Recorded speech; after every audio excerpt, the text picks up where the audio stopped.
Yeah, kid! Welcome everybody back to another episode of the Handsome Homebuyer podcast. I am Charles, aka the Handsome Homebuyer, twin brother of Captain Permit. Speaking of permits, you need them. If you own a house, if you're a realtor, a mortgage person, if you're a contractor, if you've ever looked at a house, driven by a house, or thought to buy a house, you need us. You're going to need permits one day. 516-513-8838. On the flip side, if you have a house that smells like cat pee, has been dated from the 1960s, has 6 inches of mold on the wall, or human waste floating past the basement steps, I want to buy it. I'm simple, I'm easy, I'm low maintenance. 516-777-SOLD. In new news, we're into commercial these days. If you have land, strip malls, office space, whatever it is, if it's a piece of land or if it's a $50 million multifamily building, we want to buy it. 516-777-SOLD. All right. So today's guest just gave me 2 hours of therapy at no charge. And it was exceptional, I might add. I feel like I've been on the couch for the last 90 minutes and we haven't even gotten started yet. How do I describe her? I guess in a word, it's she's Superwoman. Aww. She's Superwoman. And I've learned so much about her. It's 2 words. In the last, are you crying? Is there a tear there? Did you well up? Oh, no. I'm trying to, I got something stuck in my eye. Killing me. She is the broker owner of Angle and Volker in Long Beach. She's an appraiser. She's the queen of hustle. She's always fashionable. I found out she has a psychology degree. The fabulous Leah Tozer. Hello. I'm so excited to be here in the presence of the king. I'm so happy to be. It's good to be the king. It is good to be the king. So I guess you told me a story off air that kind of, I think, sums up everything about your hustle. Because I don't think anybody works harder than you. I mean that. I want you to know I think that. you do. I guess we're kind of like, we're brother and sister. We're exactly. Like kindred spirits. Oh, it's so exciting.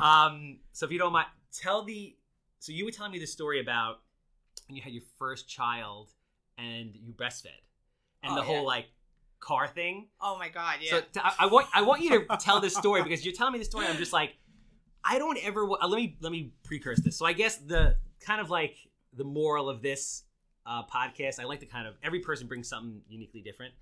And I think that, I mean, you have many things, but the one thing I want to drill home with people on this is no excuse hustle. Yeah. Like just straight up success on every level. The hustle never stops. You're like 24/7 and that's why it happens. Yeah. You listen, in anything that you want to do, especially if you have a passion for it, if you're not working all the time and you're not hustling, then what are you doing? Then what are you doing? What do you think of the concept of work-life balance? There's no such thing. It's such a crock. It is such a crock. Like, what is that about? Like, oh, I'm going to balance this. I'm going to have time for this. No, you have to just prioritize. And if you prioritize, you know what you have to do, just get it done. But people make excuses.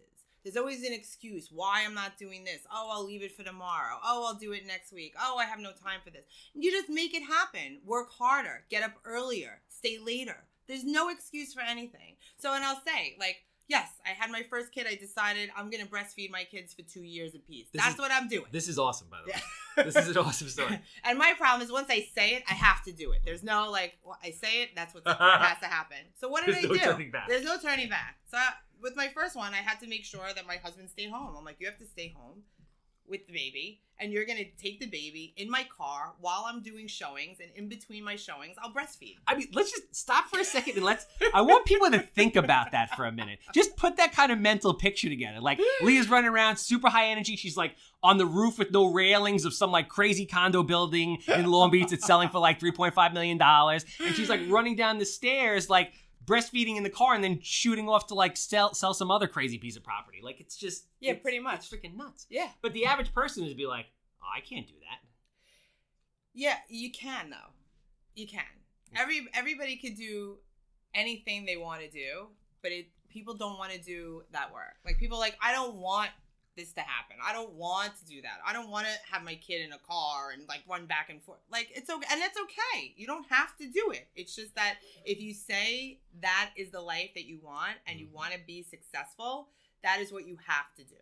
So let me ask you this, because this has kind of recently been popped in my mind. I want to like drill down to put you on the couch for a moment and take myself off the couch. On the couch. So I mean, your drive for success is crazy, right? I'm curious to know, like, what your why is and where that intensity comes from. Okay. So interesting. My why today is different than my why yesterday, right? Like, really?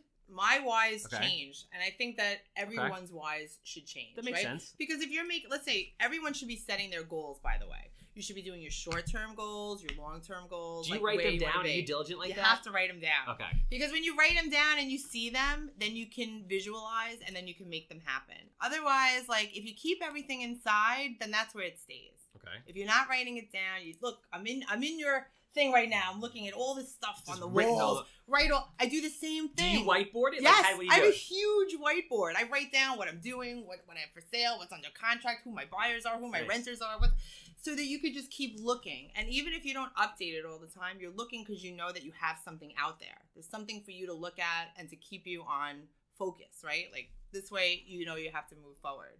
So for me, back in the day, my why was, well, I want to have my own place. I want to buy my own place.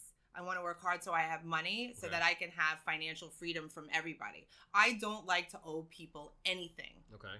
I don't want to owe you something. Nobody can buy me. Nobody can tell me like you do this and I just don't practice that way. Do you know what I mean?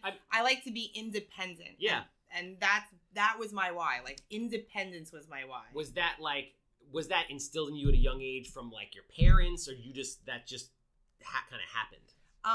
Well, I've been working since I'm 11, and I can say that my parents were also like hard workers and said, you know, if you want something, you should be able to go and do it yourself. Jewish people, man, that's what we know. do. That's people what we think do. That we just get everything. It just doesn't work like that. We control shit. We're like 0.01% of the population, but we run all the important shit. Because our parents are like, then you want something, go do it. Go get it yourself. Like, it was crazy.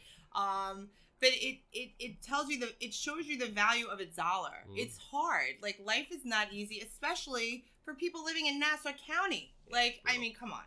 It's not easy anywhere, but if you want something and you have a good work ethic and you want to be independent from other people, then that is a drive that just never stops. Like it just comes and continues. My why today is my children. My children have now become my why. I am not trying to just give them everything, but I want to do something that is a little different. So if there's, you know, like my son loves music, which I think is amazing. So he goes for music lessons. And as soon as he touches another instrument that he finds to be interesting, I buy it for him.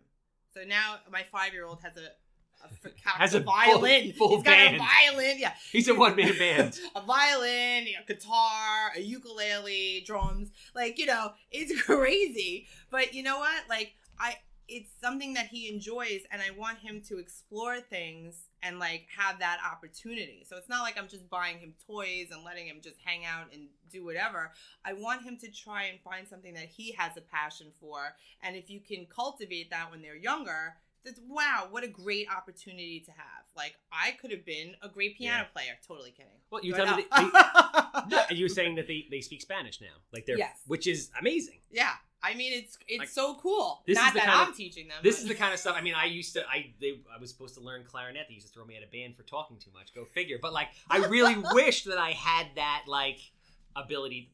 Exactly. Like, right. I mean, and people who can read music, you know, there's something different that goes on in their brain. So I just think it's awesome to be able to support their creativity and their loves instead of just buying them things for them to consume, because I purge every month in my house. Purge what? Like just things? Everything. What do you mean you purge? I purge toys, clothes, everything. It's like calendared. Like the first Monday of every month. It's like when I have at least cleansing? 2 hours. When I have at least 2 hours in my house, which happens once a month. Okay. I grab 4 bags. 1 bag is for the kids to give to other people. 1 bag is things they may or may not play with again. Other ones that if they're half broken, and then I take my own bag and I run around, and if it's left out and it's out of place, it just disappears.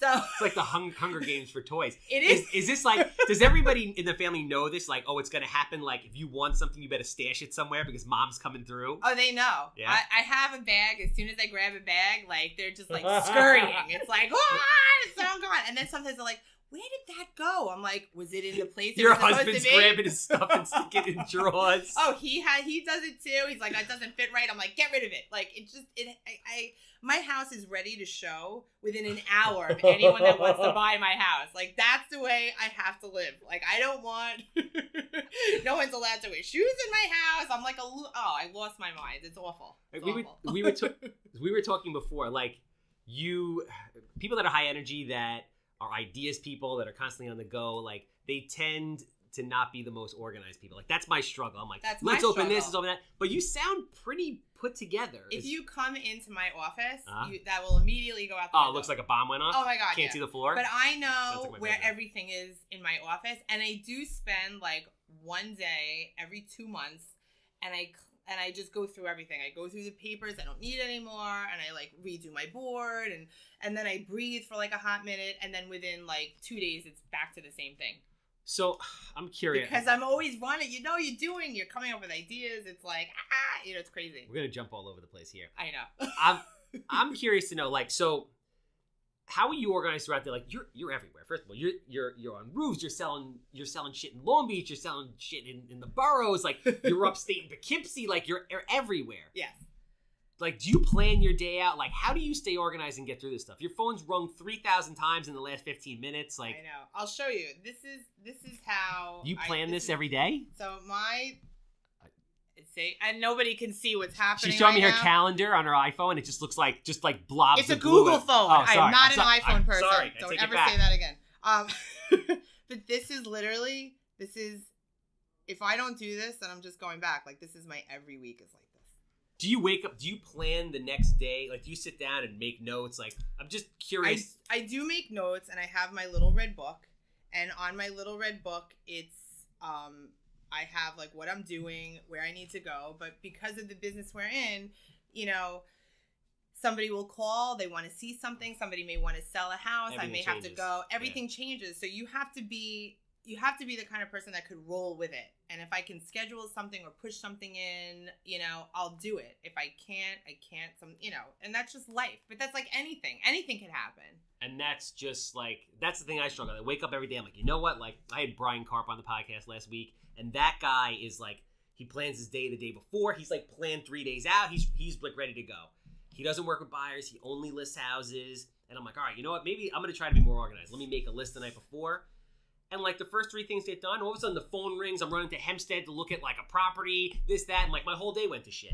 Because not all businesses are the same, and not all people are the same. Some people thrive like that, and they'll, my father was like that. Like, he had like such a regimented list, and he was a salesperson too, not real estate, but still sales. And it was this, and nothing would be able to come in and like mess up that day. So that's like this person you're talking about. Like, he's like, I'm a lister. This is the way I do it. And it goes like this, like this, like this. I list a lot of houses too. I don't know how that actually happens. That could never be me. Because I feel bad about myself. I'm like, damn it. Like, I feel like I can't get anything done. And then it goes back to what we were talking about before, which I want to talk about in a little bit, which is like, how do you scale? Like, for me, scaling is always the biggest problem. So when I meet really successful people that are doing a ton of stuff, I'm like, how are you going through the same pain that I am? So I feel better about myself? Is it chaos all the time? And what do they normally say to you? They say that they plan, they schedule, they do this, they do that.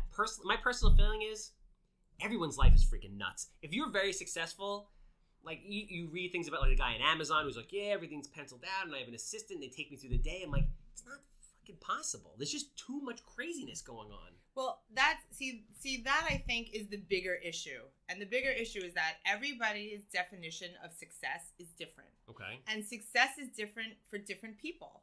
And it's okay. there shouldn't, like even, you'll grow organic. I like to do things where it's organic. Like when all of a sudden the opportunity presents itself, and I like to go in that direction. Yeah, but you have these dreams and the vision of the future, I'm sure. I do, but sometimes things just, I'll have like the general overview. Okay. But, sometimes you have to just let opportunity come to you, right? From all the hard work you're doing, and you can't predict when that's going to happen. So if you're so scheduled and so regimented and that opportunity presents itself, you may miss it.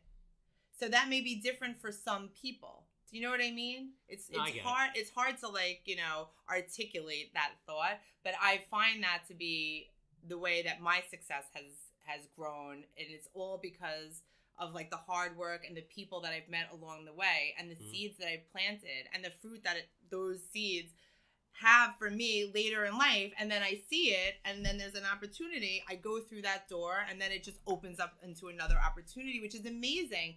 But that's my success that I love. You know what I mean? Like for me to be able to like say, tomorrow I'm going to do 15 things. This is the way I'm going to do it. And then ignore the phone calls that are coming in, or dealing with people who are selling a house that was from a family member, and they're in such in a bad emotional place. Like I have to be there for them. Like that's what makes me happy, is to help other people. If my only goal is to I want to scale and I want to be able to do 15 more houses, and therefore I have to do it this way, and I'm going to lose what I love. You know what I mean? So that's why I think success is different for different people. No, that makes sense. And sometimes some people are very organized, and that works for them. But I don't know that works for everybody. So, no, and that there was something in the back of my mind that I wanted to bring up at some point, and you kind of touched on it there. So for those of you who don't know Leah, she's a very, very smart businesswoman person, right? And she does these things that are very impactful because she cares, right? It's not and it's about doing the right thing. And it's about, I feel like a lot of people in business, agents, everybody, they're looking at the dollar right there, but they're missing the $50 down the road. Yeah. That's a very common thing. Yes. Just a quick example of people, you and I did a deal together, and this was what you did was really monumental. I appreciated it. It's a testament to your character and the way that you do business. So I had a listing in Long Beach that there was a lot of action on, and Leah calls me up. She's like, I have a buyer, and I'm like, that's it. I told my dad, he was the listing agent. I'm like, Leah wants it. That's it. It's done, because I know you have a reputation, and I know you that it's done. There's no drama. There's no bullshit. It's done, right? So during the course of this process, we had agreed to certain things with the seller, and then something came up at the end where work had to be done, and we had in the contract that work wasn't supposed to be done. And Leah's like, I'm going to take care of it. I'm like, I don't want you to pay for it. I'll do it. And she said, listen. She's like, why did you take this deal from me? I'm like, because I knew that what you said was gospel. She's like, what I said is gospel. This is my responsibility. We had an agreement. I'm going to take care of it. That's it. And she did. Yeah. Because that's what, what do you have if you can't deliver on the things that you say, and you can't live up to your name and what you stand for, then why would somebody want to do business with you again? But people don't do that. But you know what? Some people, look, that's why my clients use me. Yes, they're like, you know what? I want that. I know I would not get it if it was somebody else. There's no way. If we didn't have that relationship, I would never have gotten that house for them. Of course, we had to go and paint the house ourselves. Which was Did you actually paint it yourself? We went there and we started doing it, and then Paul and I were like, screw this, we're calling our painter. But we would just do whatever we had to do to make the deal happen. I love you. But that's what people should be looking for, don't you think?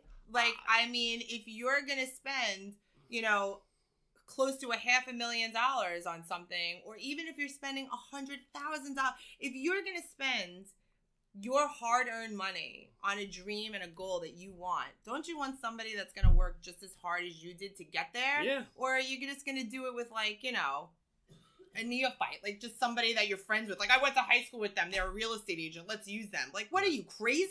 No. People do more research on the bicycles that they buy than they do with the real estate agents that they hire to sell their house. And an agent, I have so many issues with our industry, which range from the fact that you need more time to be a hair cutter than a real estate agent. Yeah. That it's mind blowing to me how people operate. No. But listen, I know thousands of realtors. all realtors are not created equal. No, they're not. But it's like any industry. Like we were just talking, like not all attorneys are created equal. No, that's everything. It's everything. It's everything. And it's like, I hate when people say like, oh, it's so hard. I'm like, being successful is the easiest thing in the world. I'm like, basically all you have to do is pick up the phone, right? And do what you say you're going to do and work. And it's like, it's that easy. It's really that easy. But it's not easy because I think that all industries are changing and making people a little more lazy. Okay. So like, you think it's a generational thing? I think it's a technological thing, to be quite frank. I think like I'll give you an example just quickly for like agents, right? So like you could Zillow, right? You could what is it? It's a platform for them to make money off of the listings the agents are working hard to get and making agents pay for them to get leads. Okay. Right? Yeah. Which is the whole thing is ridiculous. So, hello. So they're thinking like, hey, I should just get leads coming to me. Well, I don't have to work for them. I don't have to network. I don't have to meet people. I don't have to go door knocking. I don't have to send mailers. Like, I don't have to do anything. I just have to pay money and people are going to call my phone. Like, what is that? Yeah. What has happened there? So I have agents that are like, I don't have any money. It's so hard to make money. I'm like, well, I'll give you a lead. And they'll be like, oh, that's going to be so hard. I'll pass. Give me something else. I swear to God that just happened the other day. What do you say to that? I say that's the last lead you get from me. Wow. I will work a $1,200 rental. Yeah. I will do anything because those people, when you do the right thing for the smallest amount of money and you still treat them as if you were doing $1 million deal, do you know what happens? They become your clients for life. Yeah. Then they refer you everyone they know. Yeah. And then that just compounds itself into another tree in your whole farm. Like that's what you have to do. And I feel like people across the board have just lost that. It's crazy. Nah, you're playing the long game. Like you're building up the pipeline for years and years and years to come. Isn't that what success is, right? Like, it's hard work at the beginning. It's not easy. You're not supposed, people think like, oh, I'm going to get a job. I'm going to make $100,000 out the gate. That's not how it works. No, it's not how it works. No, it's not how it works. It's like you have to struggle and fail and grind for I mean, how long have you been doing real estate for? I've been doing the sales end going on 14 years. Yeah? Yeah. Doing appraisals before that 2 years prior. Well, see, that's the thing we were talking about before. Like, you have, I mean, your marketing is stellar. You have the cartoon.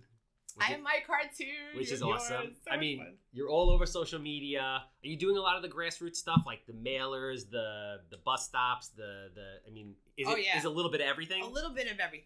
You have to do like 40 different things well consistently all the time. Correct. Yeah. The model for all this stuff, people, is really the same. Like, no one's reinventing the wheel for the most part. No. You have to do 100 different things consistently well all the time, and you'll get traction. And you have to believe in it, and you're going to spend money. Well, that's the other thing. Like, I sit down with my agents, and I'm like, look, there's two things that you have to work with, right? You have your time, and you have money, right? And so if you know that you have a budget, and this should be for any business. It's not just for real estate. It's for anything, right?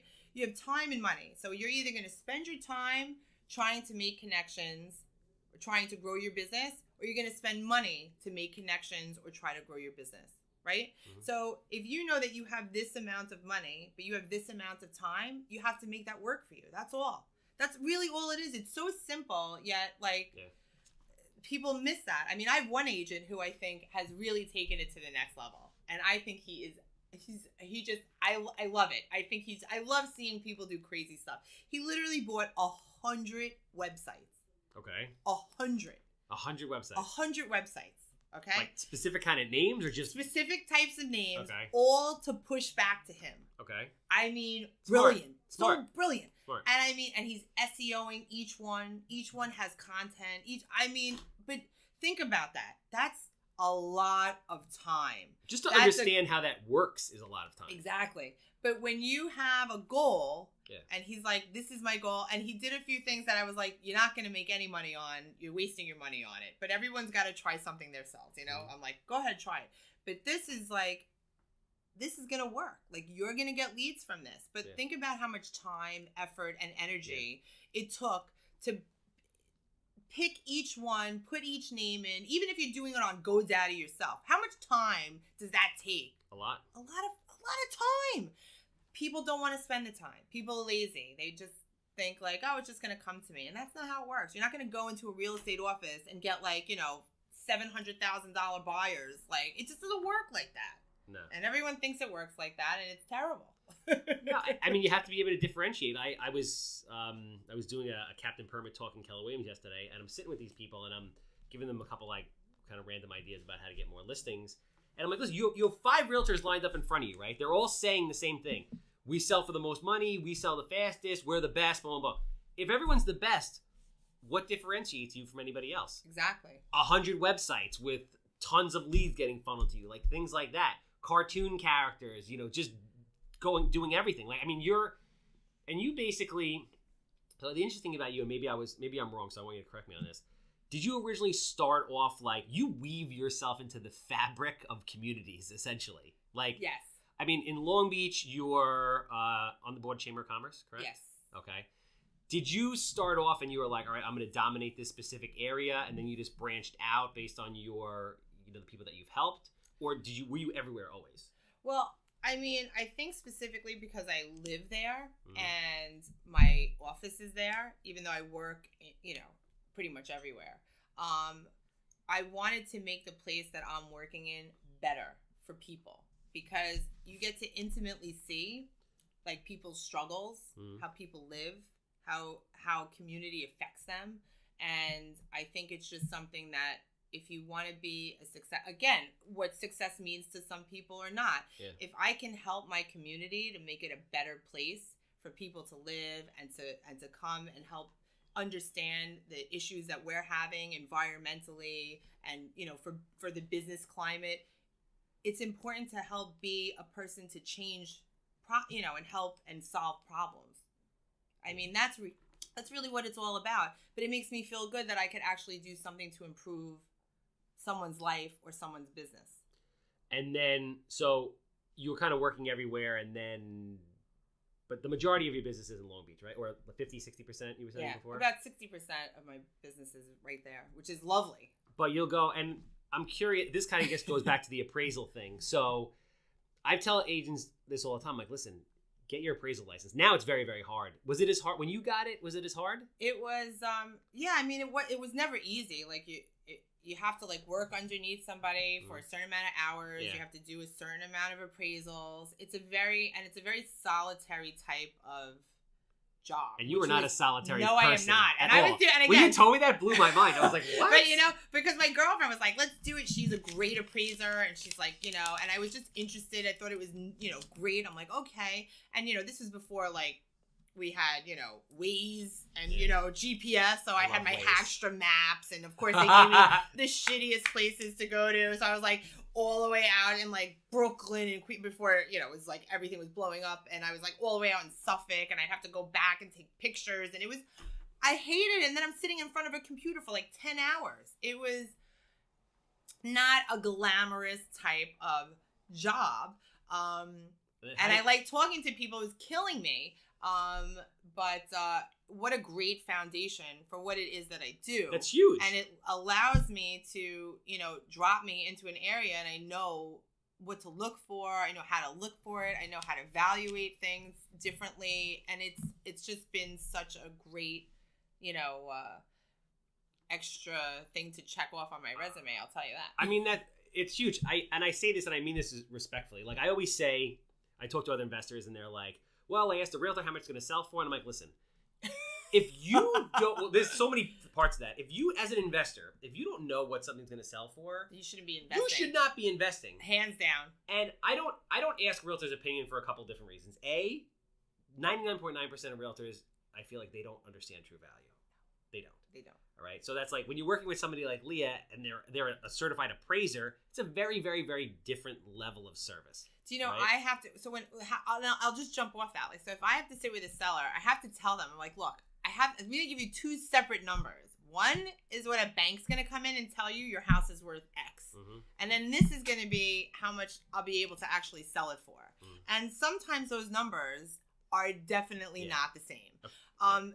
But if you can explain to people why it's important to know these things, and somebody's getting financing, then you know what you're going to be setting yourself up for, right? Like there's a difference. If somebody's coming with 10% down and I know it's not going to appraise and then they want a seller's concession, well, then I already know what's not going to happen and what's not going to work. So like, why do I want to put my clients in a position where they've been in contract, wasted time, the deal falls apart, and then the market may have changed.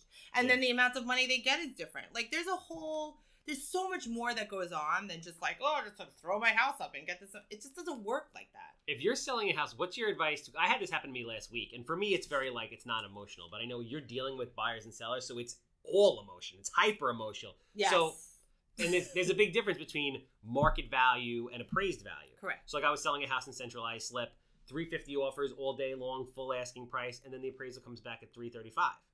And then I look through the comps. I'm like, I mean, as of right now, 6 months in that area, within that half a mile, whatever. Yeah, I get it. So, what do you do? Would you encourage your sellers to take it? How would you handle that? No, look, what is an appraised value? It's an opinion of value. Yes. Opinion. Yes. There's no you can have two appraisers do the same appraisal, and they could be $10,000 away from each other. Yes. So it's not completely subjective, but it's subjective, right? So if you're gonna pay $350 for a house, then it's worth $350. Yeah. Even though the bank is telling you $335. But if you knew that the bank was going to come in at $335 and you knew it was worth $350, then you have to tell buyers there's not enough comps to support this number, but because of the finishings and what it looks like, it's worth $350. Yeah. And they should pay $350. And then what happens? Now the house is worth $350. Yeah. If you take $340, it's worth $340. It's whatever. I see people spending money on clothing, on toys, and I look at it and I'm like, that's worth 5 cents to me, and you just paid $300 for it. Yeah. Good for you. Now it's worth $300. It's insanity. It's insanity. You buy a brand new car. You drive it off. It depreciates 30% when you leave the dealership. Yeah. Does that make sense to you?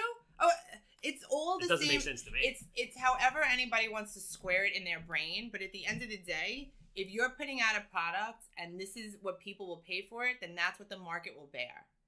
And you just have to be able to let the buyers understand that they're going to be paying above appraised value, but why? They have to feel like they're getting value. If they feel like, well, you just said that number, it's not worth that number, they're never going to feel like it's worth that. So you have to explain, and that's the problem with educating the consumer. People need to educate the consumer. People go on like Zillow. They're like, oh, there's a Zestimate. I'm like, do you read what Zestimate actually means? It means nothing. It doesn't mean anything. Don't look at that number. Do you know Zillow is like the devil for somebody like myself? Someone's like, they call me up, like, I want to sell my house. There's like holes in the roof. There's 20 cats in there. The town just took it out. It stinks like death. But Zillow says it's worth $350. I know. I'm like, we're doing this again? We're doing this again? Like, all Zillow does is just make my life that much harder. Zillow makes a lot of people's lives a lot harder, and it also gives people like false numbers. Yeah. So people have a false idea of like what's actually happening in a marketplace, and I think that's dangerous. Yeah. And it's dangerous because again, it's also made agents lazy. There's so many things with technology that's like so great because you have all this information that you can go and get, but like people will go to like the lowest common denominator. Like, oh, well, Zillow says this, but you're not going to do any other research to see what does that actually mean. Like, what does that number mean? Like, nobody even reads the definition of what Zestimate means, and it's at the bottom of the page. Like, oh my God. Just read a little bit, and then, you'll see that that's not really what your house is worth. But people don't even go that far. And so I think, again, like that, what we were talking about earlier before, we switched on here, is that, technology, I think, is really the culprit. That's interesting, and it makes sense. It definitely makes sense. Yeah.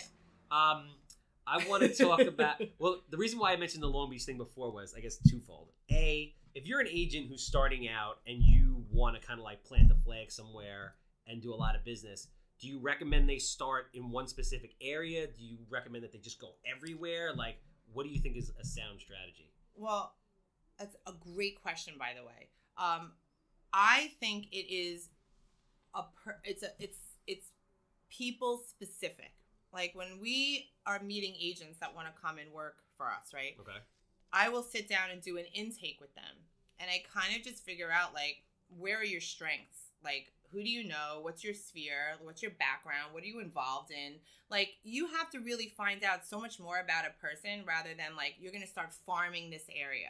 Or you're going to start just being in this area and knowing, like, there's, like, 300 houses. Most of them are capes. Some of them are high ranch. Like, you know, don't just do market research and then say, I'm going to just stick my flag here and this is where I'm going to go. Like, who do you know? What are you involved in? What do you like? And then sometimes you're farming groups of people rather than just an area.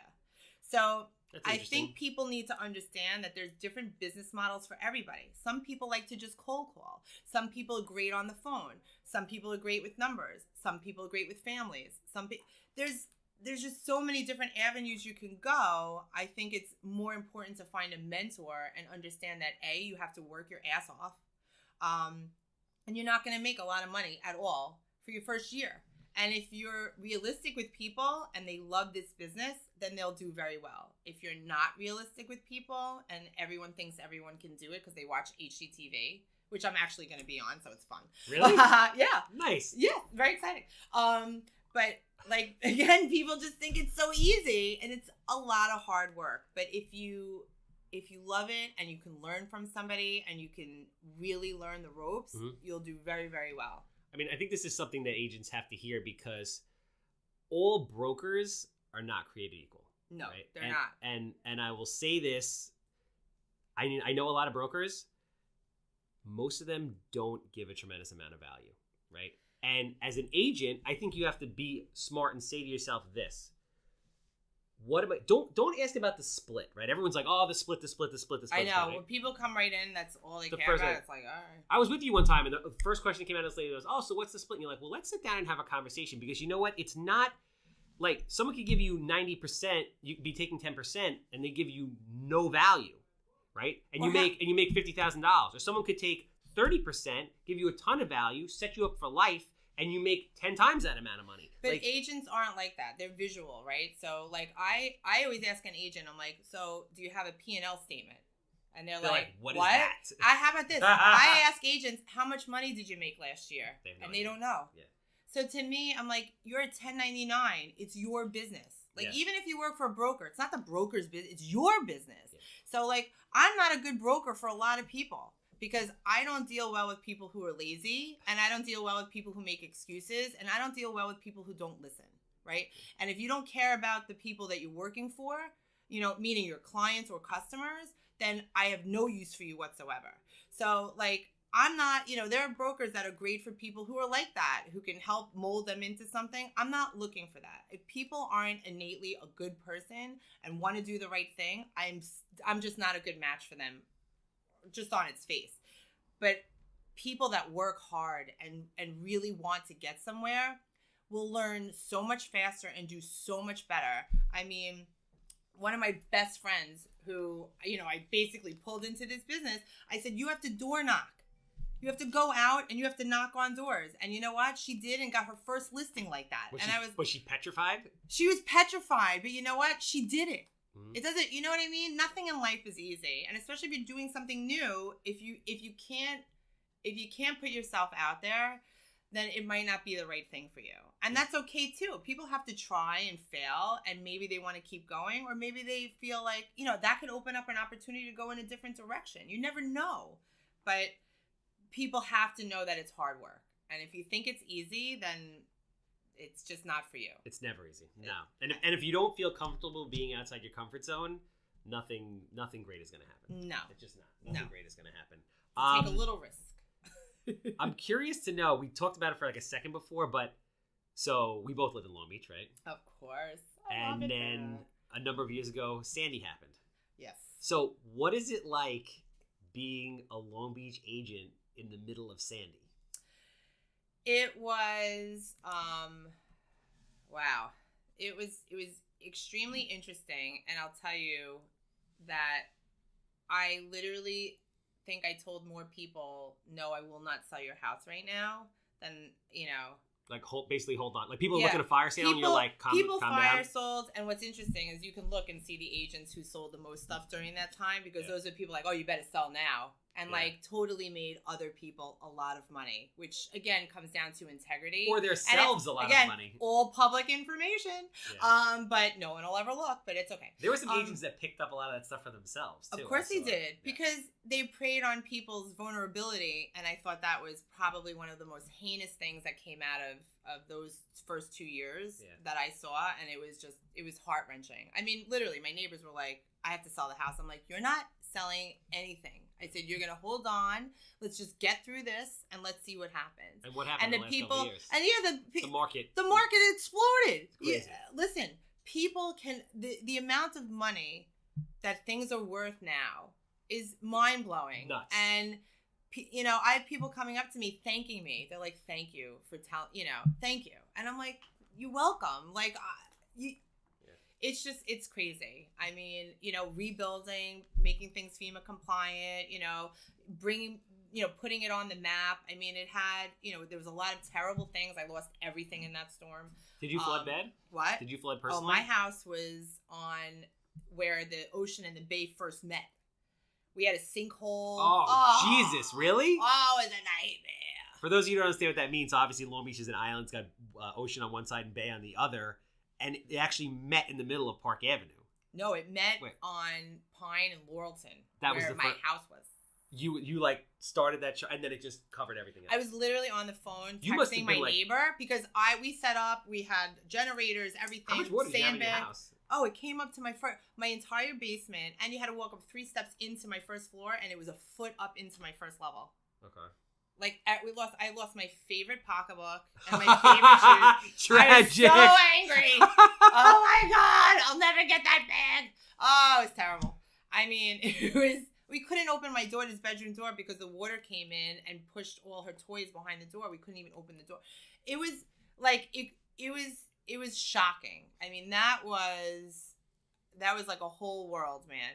So anytime I see tragedy happening across the country or the world, I'm just like, wow. Like, what those people are going through. It's terrible. It's just terrible. Terrible. Yeah, you do. I mean, we were talking before. I don't want to say not for profit per se, but you're big on giving back within the community. You have to. It's important. I think it's because if you can make people happy and you can do the right thing where you live and you work, it's just you want more positivity, because more positivity brings good things, like it's giver's gain. You give and you get, but you have to give. And it makes me happy. So, you got to do it. Everyone should be doing it. What do you feel? I mean, so you look at the market from a very different perspective than pretty much everybody else, right? So you're everywhere selling, yes, right? And renting. Yes. And then you're also an appraiser. Yes. So and then you're in investing, you're in commercial, you kind of have your hands in everything. Yes, which I don't suggest for people. It's not easy to do that, and I don't know that most people should do that. I just want to say no, that chaos works for some people. Works for some people, and it doesn't for others. Depends on how you're wired. I guess you got to be true to yourself, and yes, you have to know what you're good at. So what do you think? What do you think about the market, all markets? What do you think about what's going on? We're in a time of tremendous instability, in the world. What's going on has never happened before, meaning the government flooded the country with cash 10 years ago, and now they're starting to reel it back in, and no one's ever seen this, right? And you have, political instability, and, stock market is up and down. People are freaking out. People are freaking out because people aren't planning long term, right? People aren't really doing that. Well, what's going to happen to me in 5 years? A lot of people, if they weren't working, they wouldn't be able to stay in their house for more than a couple of months, right? Yeah. So, and people always need a place to live, and the rental markets are going crazy. There's just so much happening that it has to recorrect itself, right? So, which is healthy. I think people it need is to very know healthy. That's healthy. Listen, when people start bitching about interest rates, going into the 5s, I'm like, hello, people used to pay 15, 16% and had to put 20% down or 30% down, and they were happy. People are so far removed from where the markets were and what people are actually spending, because now people are just consuming much more stuff. Like everybody's buying stuff because your need. neighbor has this, and I need another iPhone, and I need another this, and like how much crap do you need? I think it's a cultural thing, but everything, is emanating out of the city, right? Like, so everyone from the city is moving to Queens and Brooklyn. That's blowing up. Everybody's now pushing into Nassau County because they're selling in Queens when they owed, when they bought stuff for $20,000, or they got stuff from their family and they're selling them for $1.1 million, and they have all this cash. They're moving into Nassau and they're going for school districts and they're pushing people out into Suffolk, and it's wild. It's so wild. But how can it sustain itself? Like, I don't know. It's exciting time because from dramatic change always comes opportunity if you're there, but like from an investor standpoint, it's like, what do you do? Like, you don't want to be standing there holding the bag of X amount of millions of dollars worth of product if something goes bad. But that's what's happening to people now. Yeah. And I hate to see it, like, and again, like HGTV, everybody thinks they're a flipper. Of course they are. And how many houses do you see that are half done? And people are like, what happened? I'm like, they ran out of money because they don't know what they're doing. Yeah. And they're getting terrible advice, and people aren't like breathing. Like, you have to sit back. Like, things can't just be always on the up. Like, you have to plan properly, and people just don't do that. I think there's two things people really have to know. Like, nothing can be great forever. So if you have 10 years, if you have 8 years of great, if you have 3 years of amazing, 4 years of okay, and 2 years of shit, and they all even out to be like a decent return. Yeah. That's what you can expect out of life. You can't expect like 10 years of just positive, you're going to make money, you're going to make money, you're going to make money. Yeah. It's not going to happen. And then the thing that always blows my mind is like, people don't want to get educated. So you get these people that like want to flip houses. They come up to me like, oh, Charles, you're like, you're the handsome home buyer. You do 100 houses. I want to know, like, I want to be you. And I'm like, well, this is what you have to do. I'm going to tell you. I'm like, you got to call this guy who is my mentor, who has a coaching program, who I train with. And you have to do this, this, and this, and this, in my opinion. And it's going to take you at least a year of hardcore education before you can even spend $1. I spent 3 to 4 years before I ever spent $1. And then you'll be successful. And they're like, oh, really? Exactly. But that's exactly what we're saying. They're like, I got to pay the guy. I'm like, so let's put this in perspective. So, I mean, I don't know what he charges now, but whatever it is, let's say $3,000, $5,000, $10,000, whatever the hell it is, right? You're going to go and buy a house and put $400,000 into it, not knowing what you're doing, but you won't spend a year and $5,000 with a guy who's going to teach you how to do it right forever. Is this not what I just, right? Is this not what we're talking about? Like, if people don't want to do it, you have to know every bit of a business before you can become a success in it. If you're not cleaning the floors, and you're not, I mean, look, my parents have carpet and upholstery cleaning companies.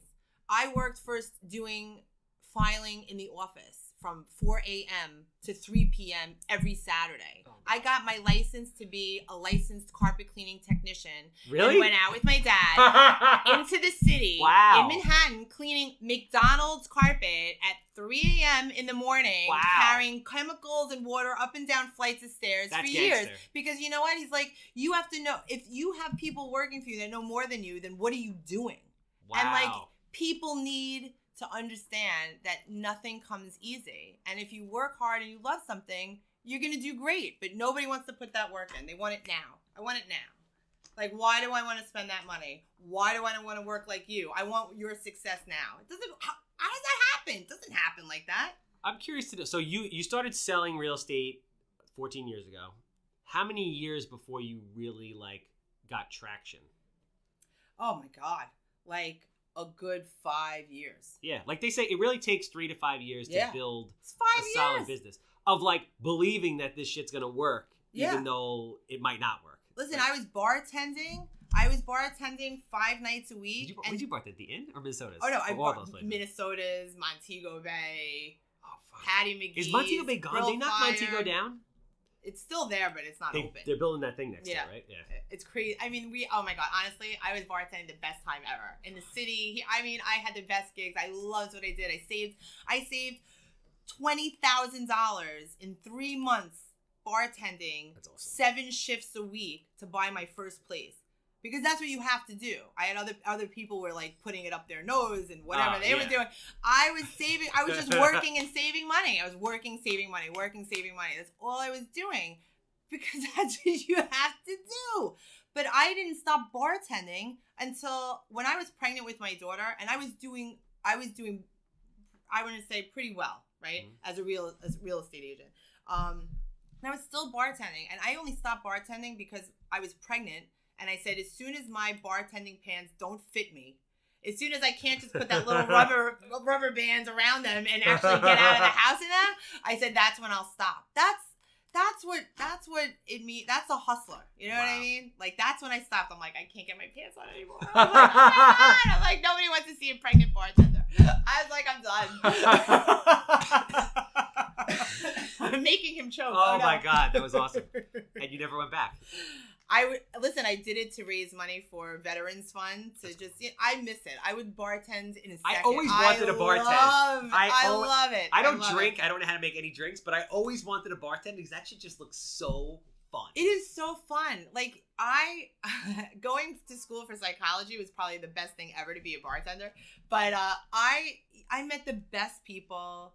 And I still know so many people that used to come, and I wanted people to have a great time hanging out with me. I always made it fun. It was always positive. It was just a great time. And, like, people remember that. Like, I may not remember your name, but I always knew what you drank, and it was ready for you as soon as I saw you walking in. Right. Like, because it's service. It doesn't matter what you're doing. Do it right. Make people happy. Do the right thing for people no matter what you're doing.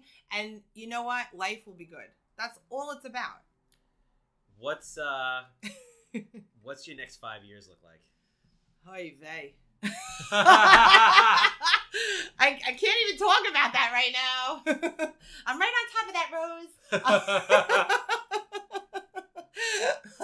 I'm in the, I'm trying to do something right now. I can't even talk about it, but I'm just trying to make it happen. Do you want to get do you want to get into investing more? You want to get into commercial? You want to do more of what you're doing? I want to definitely, I've been spending like 1 day a week with, my partner, that we're looking to do investments for ourselves outside the area. So, I mean, so far we've put in, oh my God, I would say like maybe 300 hours so far, going up, looking, just doing research, yeah, going up, physically looking at stuff. I mean, and that's me, think about it, like how much time you have to spend to do something right. And that's really what it's about. Yeah. And spent a lot of money, like have done inspections, have done, I mean, just running the gamut, how much money, meeting people in all different building departments, like just learning about areas, what's important, doing like a whole spreadsheet and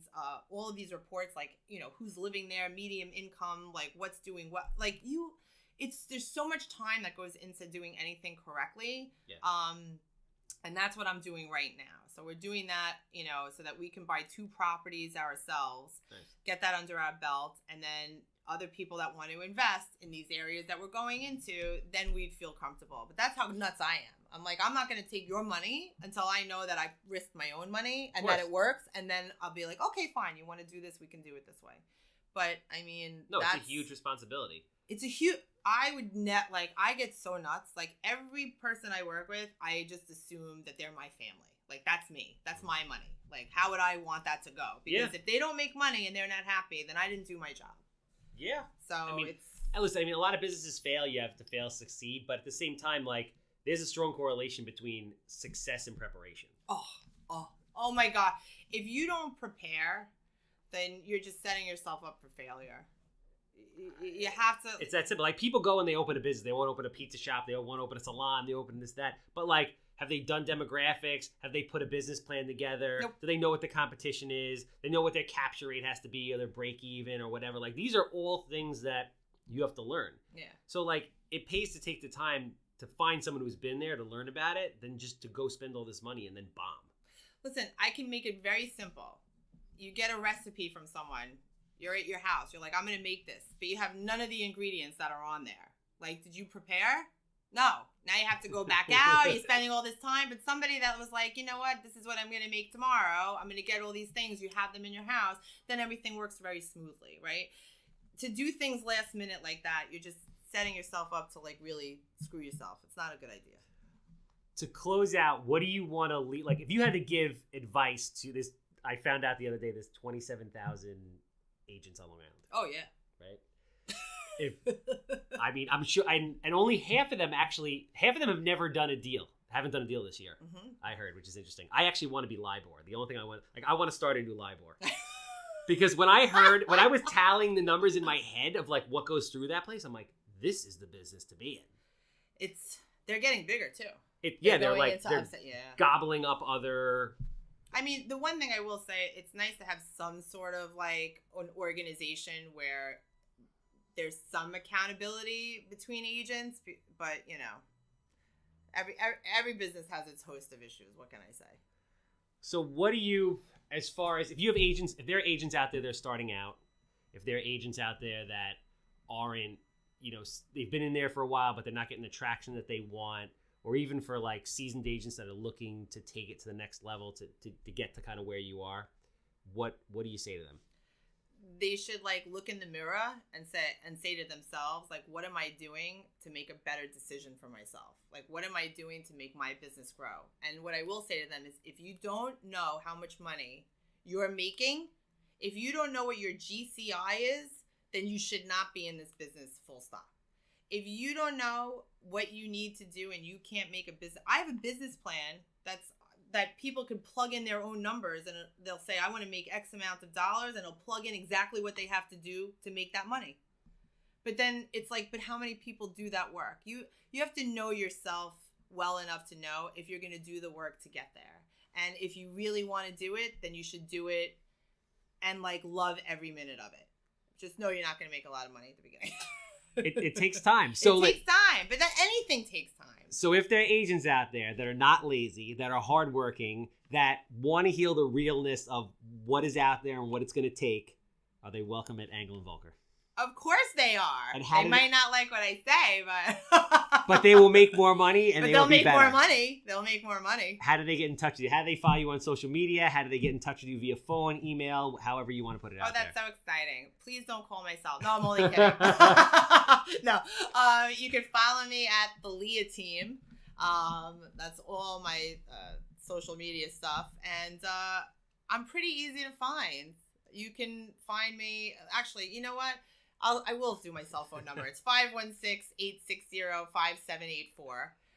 But you can follow me at the Leah team, or my email is leah.tozer@evusa.com. And it's Leah, Leah, right? Yeah, don't forget the H. Yeah. I feel am like Jewish. everybody does forget the H. They forget the H. I only know this because I have a sister named Leah also, so we're good. Tozer, Tozer, right? Yes. Okay, perfect. That's I know, great. my first podcast. I'm so excited. So to wrap this up, I'm the handsome home buyer, 516-777 sold. You have a house that smells like Cappy. You have a commercial building, a strip mall, an office center. If you need permits, 516-513-8838. Ask to speak to my twin brother, Captain Permit. We're out. Yeah.